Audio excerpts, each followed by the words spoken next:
Have you ever looked in the mirror and thought, why does it still hurt? Why does a simple word, a passing silence, or a forgotten message feel like it's tearing something inside you? Have you ever wished you could be unshakable, the kind of person who doesn't flinch at rejection, doesn't collapse under criticism, doesn't carry every betrayal like a fresh wound? You've kept going, haven't you? You've smiled when it hurt. You've held it together for people who had no idea how much energy that cost you. Maybe you've become the one everyone leans on, the one who's strong, the one who doesn't break. But what if I told you that this very strength might be the mask keeping you from healing? Because here's the truth, no one talks about it, but maybe it's time we do. As long as you try to outrun your pain, it owns you. As long as you hide behind indifference, you remain a prisoner to everything you pretend doesn't hurt. And this isn't weakness. This is the reality most people live in. The difference? Some just learn to fake it better. Carl Jung, one of the deepest minds in psychology, once said, "I am not what happened to me. I am what I choose to become."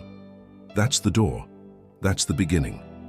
This isn't about becoming emotionless or invincible. This is about something much stronger, becoming aware. Because real strength doesn't come from ignoring the pain. It comes from understanding it, from facing it, from finally saying, "This is part of me, and I will no longer run." So if you're tired of being trapped in that invisible prison of overthinking, of people-pleasing, of emotional exhaustion, this video is for you. It's for you who always feels a step behind emotionally. It is for you who feels like others hold some power over your peace and you are not sure why. But I'll tell you now, it doesn't have to be this way. It will take courage, it will take honesty, and it might hurt, but that hurt could be the start of your freedom. So let's begin with one hard truth.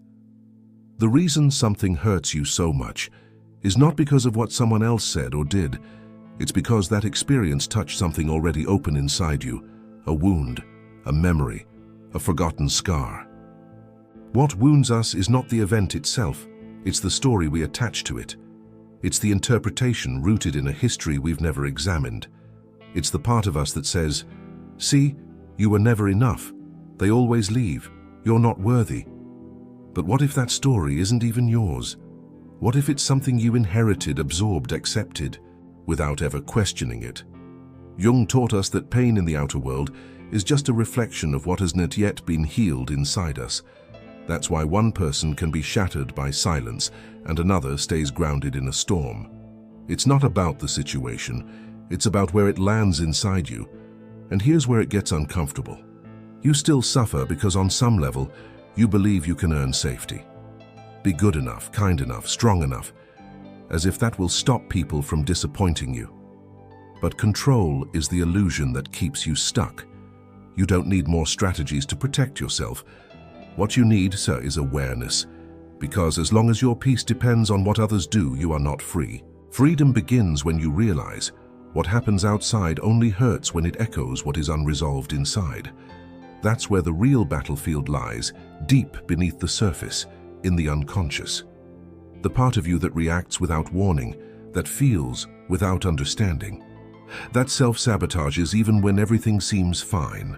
Jung said, "Until you make the unconscious conscious, it will direct your life and you will call it fate." And isn't that what happens?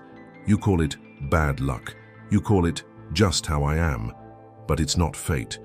It's a pattern repeating, waiting to be noticed. Now, if you're still here reading this, I need you to know you're not broken, you're not weak, you're just unfinished. This is the start of something deeper, something real. In the next part, we're going to look directly at the unconscious, not as a scary place, but as the missing link to why you felt out of control for so long. So, take a breath. We're going in. You've probably asked yourself this more than once. Why does this keep happening to me?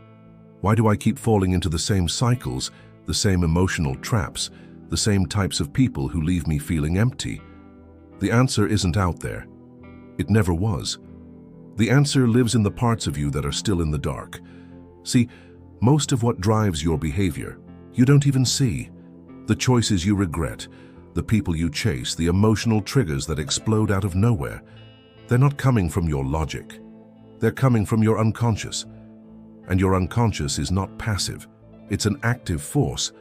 It's the part of you that holds every moment you avoided, every memory you've buried, every feeling you've never made peace with. Carl Jung described it clearly. The unconscious isn't just forgotten thoughts. It's a living system made up of everything you rejected about yourself. Your fears, your shame, your unmet needs. And when you don't listen, it speaks louder. In the form of anxiety that makes no sense. In anger that spills out in places it doesn't belong. In sadness that shows up, even when your life looks fine. But here's what we do, we judge it. We say, I shouldn't feel this way, I should be over this, I should be stronger. And so we do what we were taught to do. We silence ourselves, we stay busy, we distract, we scroll, we laugh on cue, we say, I'm fine. But inside, something's still screaming. Not because you're weak, but because there's something important trying to come up, and you keep pushing it back down. Jung once said, we cannot change anything until we accept it. Condemnation does not liberate, it oppresses. So think about it. What have you been condemning in yourself? Have you been pretending you're not hurt just to look strong? Have you been avoiding the truth because it might change everything? Have you kept forgiving people who continue to hurt you just so you don't have to feel too much? You're not alone. Most people are at war with themselves and don't even realize it. But here's the wake-up call. The unconscious does not disappear when you ignore it. It finds new ways to get your attention. It shows up in the relationships you can't seem to fix. It shows up in the voice that says, you're not good enough. It shows up when life finally gives you something good and you sabotage it. This isn't bad luck. It's your soul asking you to wake up. And I get it, it's easier to blame the world, to say they hurt me, they lied, they abandoned me. But let me ask you something hard. Why did their actions have the power to shatter you? Why did their words cut so deep? Because somewhere in you, there was already a wound waiting to be reopened. They didn't create the pain, they triggered it. And now, you're being given a choice. Will you keep blaming the mirror, or will you finally look at the reflection? Here's the trap we fall into, thinking that if we're perfect, we'll be safe. If we're nice enough, strong enough, patient enough, then no one will leave. No one will hurt us. But that's not strength. That's fear disguised as control. Control is the cage. And as long as you're chasing it, your peace will always depend on what someone else does or doesn't do. But awareness is your escape route. Because once you understand what's really driving you, what you're really afraid of, the world loses its power to knock you off center. This is why Jung said, the privilege of a lifetime is to become who you truly are. But to do that, you have to stop running from what's inside you. You have to stop pretending that you don't care when it tears you apart. You have to stop trying to win love by performing perfection. You want to be someone who can't be broken so easily. Then stop trying to be untouched. Start trying to be integrated. Because the more you repress us, the more fragile you become. But the more you bring to light, the less the dark controls you. So this isn't about becoming a better version of yourself. It's about becoming a complete version. Not just the parts that shine, but the parts that bleed, and that's the power. When you've sat with your own shadows, when you've listened to your pain instead of rejecting it, when you've held space for the version of you that no one ever comforted, that's when nothing outside can destroy you. Because you're no longer running. You're standing. You're rooted. You are no longer a puppet of emotion. You are a person whole, aware, unshaken. We're going to explore what this transformation actually looks like. Not as an idea, but as a process, a crossing. Because the journey to becoming untouchable doesn't mean you stop feeling. It means you stop being ruled by what you feel. And that changes everything. By now you've probably realized something big. You've been surviving, not living. Reacting, protecting, performing, waiting for people to love the version of you you've curated, not the version that's true. But here's the truth. There is no amount of approval that can fill the space left by your own self-rejection. The crossing begins when you stop trying to be understood and start trying to understand yourself. So what does that actually look like? It looks like being honest when it's uncomfortable, saying, I'm not okay, admitting, that did hurt me, owning, I'm scared and I don't know what to do. It looks like slowing down before you lash out. Not because you're trying to be nice, but because you're finally listening to what's beneath the anger. You realize the rage was just grief wearing armor. It looks like recognizing when you're chasing validation, and instead of judging yourself, you pause and ask, what part of me still feels unloved? That's the work, that's the shift. And it's not about fixing yourself, it's about meeting yourself. The part of you that gets jealous, sit with it. The part of you that panics when someone pulls away, hold it. The part of you that feels unworthy of love unless you're constantly doing something, see it. Don't shame it. Don't silence it. Bring it into the light, because until you do, those parts will keep running the show, quietly, desperately. And you'll keep thinking, this is just who I am. But no, this is who you became to survive. Now it's time to remember who you are to thrive. And here's the paradox. You become untouchable, not by building higher walls, but by letting the walls down. Because when you're no longer afraid to feel, when your worth doesn't hinge on someone staying, when your peace isn't held hostage by how others treat you, you become free. And from that place, you don't need to chase. You don't need to beg. You don't need to prove. You just are, rooted, present, whole. You can hold space for your own wounds without needing someone else to make it better. You can walk away without hating them or yourself. You can be fully human and still fully powerful. That's integration, that's liberation. That's what it means to become untouchable. So here's the real invitation. Don't try to numb the pain, understand it. Don't try to escape the past, reclaim it. Don't wait for someone else to choose you, choose yourself in ways you never have. Because the version of you you've been trying to protect, they don't need more armor.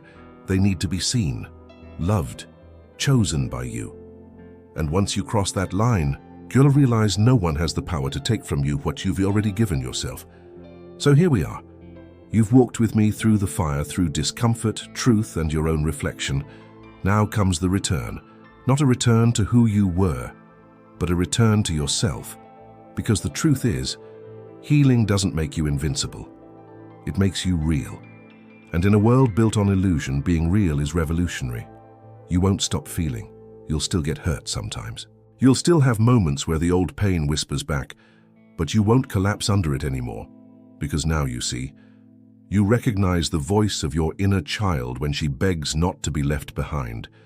You notice the echo of an old wound when rejection stings harder than it should. You feel the pull to perform, but this time you pause and you choose. That's what awareness gives you, choice. And when you can choose, you're no longer at the mercy of your past. You're no longer chasing peace, you are peace. You're no longer defending your worth, you embody it. And here is the secret no one ever told you. You don't need to be healed to be whole. You don't need to fix everything to be enough. You don't need to wait until you feel ready to start showing up as yourself. You are already enough, right now, with your cracks, with your shadows, with your unpolished edges. You are not behind. You are not broken. You are simply becoming. Becoming someone who no longer needs to pretend they're strong. Because strength is no longer something you perform. It's something you live. Quiet, grounded, unshaken. That's what being untouchable really means. Not that life won't test you, but that life can no longer break you, because you've come home to yourself, and nothing outside of you can take that away. So if this journey moved something inside you, if you saw even a glimpse of who you are beneath the masks, hold on to that. Nurture it, honor it, let it grow. Say it with me if it feels true. I choose awareness, not to escape pain, but to transform through it. Let that be your beginning. And when life gets loud again, because it will, remember, the silence you found within is always there. That version of you, grounded in truth, doesn't disappear. They're waiting, always, for you to return. So keep walking, keep choosing, and never forget you are not here to survive pretending. You are here to live awake. This is the beginning of something deeper. Welcome to yourself. And as always, if you enjoyed this video, explore our Full Mind in the Void playlist for more timeless wisdom from the greatest minds in history. Like and subscribe. Thank you for watching.